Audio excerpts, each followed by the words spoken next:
Mesdames et messieurs, bonjour et bienvenue à vous. Le vendredi 14 juin 2024, l'ancien président nigérien Mohamed Bazoum sera fixé sur son sort. Le 10 mai, la Cour d'État a ouvert une procédure pour la levée de son immunité d'ancien président.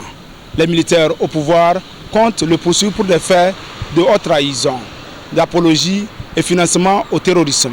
La dernière audience s'est tenue le 7 juin dernier.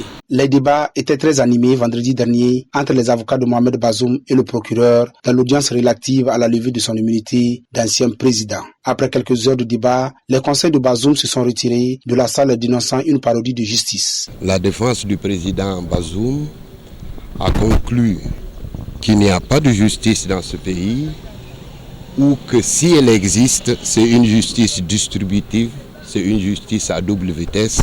Et la défense de Bazoum s'est retirée pour les laisser poursuivre leur parodie de justice. Les droits de la défense ne sont pas respectés, eh bien la défense ne peut pas jouer son rôle. La levée de l'immunité de Mohamed Bazoum permettra de le poursuivre pour haute trahison, apologie et financement du terrorisme. À l'issue des débats, les juges ont retenu 14 juin prochain pour rendre leur délibéré. Cette procédure contre l'ancien président nigérien est très suivie dans le pays. L'analyste Ibrahim Boubacar Salou apprécie l'audience du 7 juin dernier. Le principe de la défense ou des droits de la défense voudrait que les avocats puissent avoir accès à leurs clients, défendre cela. Je crois que pour un avocat, pour un citoyen ou quelle que soit la qualité de la personne, c'est défendre également l'état des droits, la justice, afin que tout citoyen qui soit présenté ou bien qui est devant la justice puisse avoir accès à tous ses droits.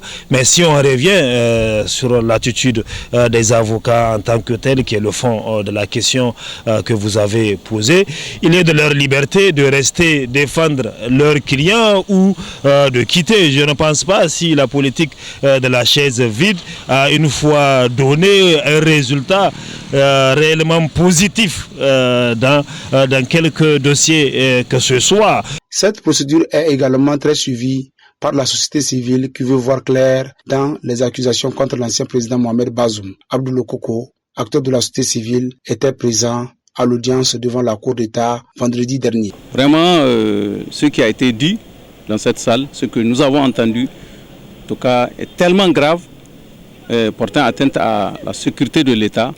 Je pense que les Nigériens doivent tout savoir et que ce procès-là soit un procès libre, qu'il soit ouvert à tout le monde, pour que les gens puissent... Il faut même médiatiser ça, pour que le monde entier sache ce qui s'est passé exactement et ce qu'on lui reproche, et qu'on lui donne la possibilité de se défendre.